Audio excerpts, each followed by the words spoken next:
When, Mikey boy? When did you decide to break ranks and betray me? Welcome to Watch Mojo, and today we're counting down our picks for the top 10 dirty deals and backstabs on Billions. You baited him. You used my company, my career, my future. My money. And my own. For this list, we'll be looking at the most shocking power plays or outright betrayals on Showtime's epic financial drama. With these moments showing that there's no predicting how this series will fluctuate, be warned of major spoilers ahead. What are your favorite plot and character twists on Billions? Take your tip to the floor, or comments. Hey Mojoholics! For a chance to win cash prizes, play our live daily trivia challenges every day at 3 p.m. and 8 p.m. Eastern only at WatchMojo.com/play. Number 10. Stopping the Olympics. Attorney General Chuck Rhoades never trusted Mike Prince's big plans to deliver the 2028 Olympic Games to New York City. You don't buy into him carrying the torch for all of New York City, then? Oh, yes. Of course. The great man carries the torch for us all. Be a real shame if the Bull of the Woods got his big run canceled. After failing to find evidence of misconduct with the Olympic Committee, Chuck assembled the governors of neighboring states to discuss antitrust lawsuits. His ulterior motive was a photo op to trick Prince's investors into thinking that a costly tax bill might be in the works. So you fund managers can kiss your cap gains rate goodbye and suck on straight income tax. But what's another 22% in taxes between friends? Huh? Between city, state, and federal, this now brings you right up to 50%. This coerced them into turning on Prince with false allegations of bribery, killing the Olympics bid. This was devastating to Prince, not to mention the people of New York. Chuck had finally toppled all ethics in his fanatical crusade against even the noblest of billionaires. I gave this a chance to go away, but I'm afraid the New York Games are tainted now. My statement is about to go up on the ICS site. Not so noble after all, Prince responded by coming after Chuck's political career. Number 9. Kate flips. Kate Sacker was one of Chuck's most loyal colleagues, despite his general lack of respect for loyalty. She promptly informs him when Mike Prince comes to her with a job offer. You were right. Was a job offer. My experience with government in general, and I think this office was the driver. Oh, I bet. What'd you pick up?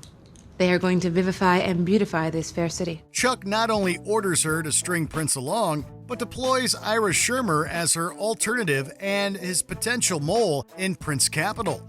In the end, Kate realizes that her boss will never completely give her or her political ambitions time of day. I don't see how leaving to work for you, trashing the reputation I built in the public sector, turning my back on my mentor. A mentor shouldn't get in the way of your success. Unlike Chuck, I want to invest in your future. When Prince sweetens his offer by promising to fund Kate's eventual run for Congress, she comes on as his company's lead counsel. It may be one of the most shocking betrayals Chuck has faced, but that's what he gets for always making pawns of those closest to him. And I had the best professor. What if that professor isn't done teaching you? Then you better find someone who's still in need of those particular lessons.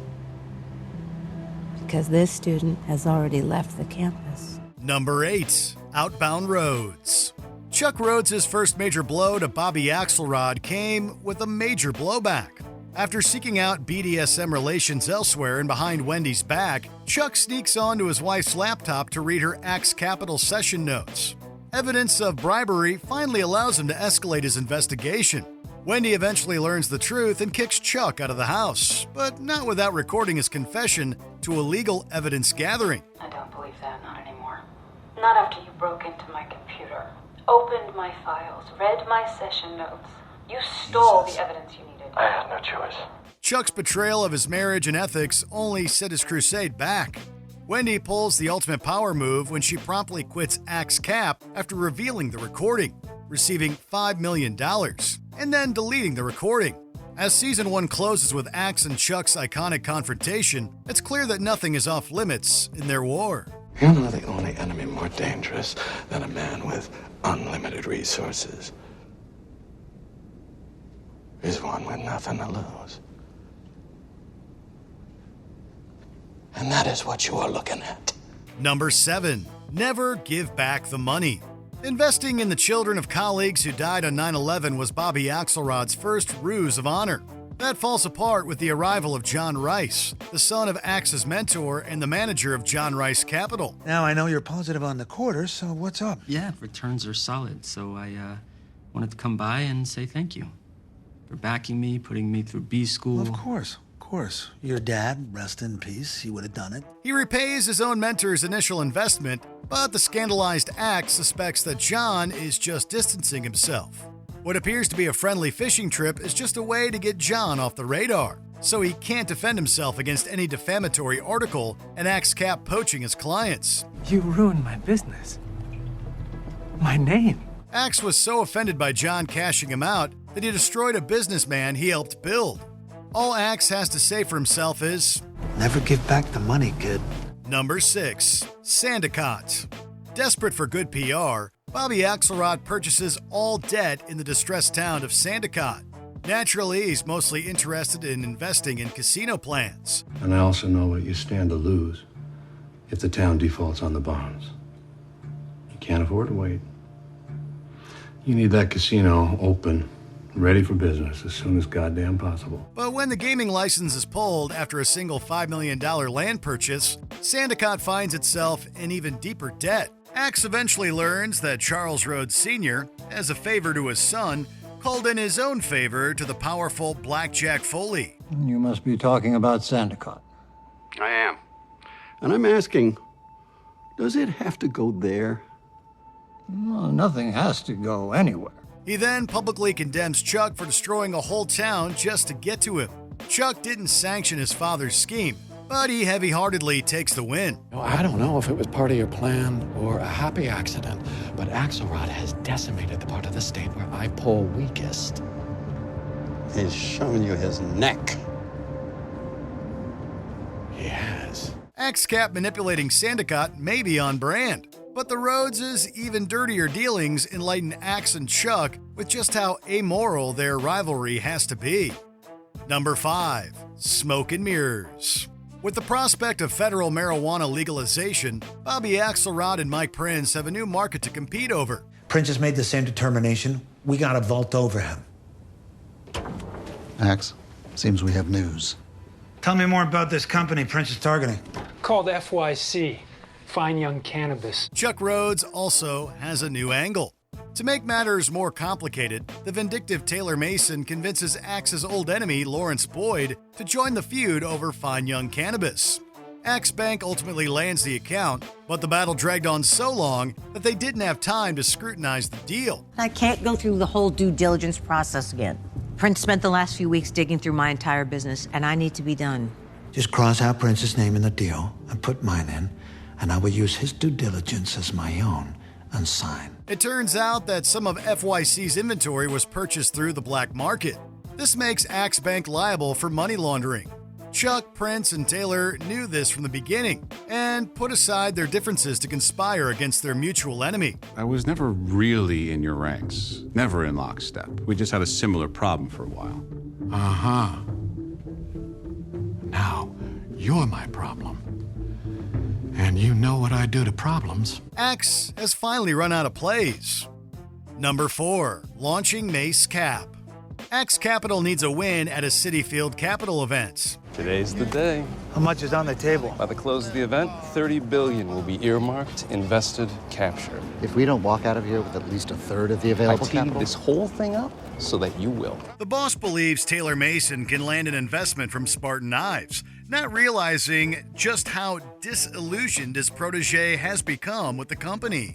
Taylor runs late to City Field after persuading the mogul Grigor Andalov to defer his investment in Axe Cap for the new Taylor Mason Capital. You crushed it.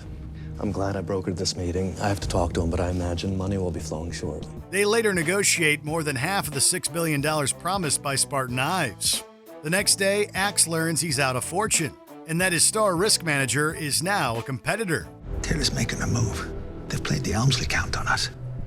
so we wouldn't see their real cards. Mace Cap pledges to be a uniquely ethical hedge fund after one of Billion's biggest betrayals. But its fate may already be sealed with a most powerful enemy. Anything I do to stop you is warranted. I anticipated that being your reaction. So do what you must, and I'll defend as I have to. Number 3, eliminating Mace Cap. Bobby Axelrod has been known to destroy people and relationships for the pettiest reasons. Never mind when he can get something out of it. You admire it. I like to celebrate a really good kill. Connects me to my spiritual side. You're a sick twist. I like to celebrate that. When his girlfriend Rebecca Cantu works with Taylor Mason Capital, Axe convinces his fellow board members to liquidate the department store she'd been working on. When did you land on your plan to liquidate the company out from under me? Was it the first time that I told you about it? He makes a cool profit, but destroys Rebecca's dream in their relationship. At least he's self-aware enough to acknowledge that a brutal breakup was inevitable. This way, he strikes a catastrophic enough blow to Mace Cap to set Taylor up with an illegal deal, leading to Chuck arresting them. Taylor returns to Axe Cap in defeat, but as Chuck's mole. Welcome home. Happy to be here. Number 2, running away money. Chuck seems to have finally beaten Bobby Axelrod after he and Mike Prince trick him into laundering money for a narcotics operation. When Axe is due to be formally arrested, however, he doesn't show up. Pull him out of there!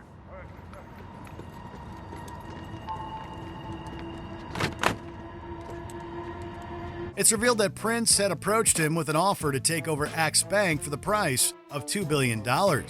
Yes, that's almost chump change for the company, even with its disgrace. Guys with sucking chest wounds should save their breath and not try to negotiate. Your billions, they're gone. No good to you. But it's enough for what Prince calls running away money for Axe to go on the run to Switzerland. Chuck's ultimate mission has been thwarted by his own co-conspirator.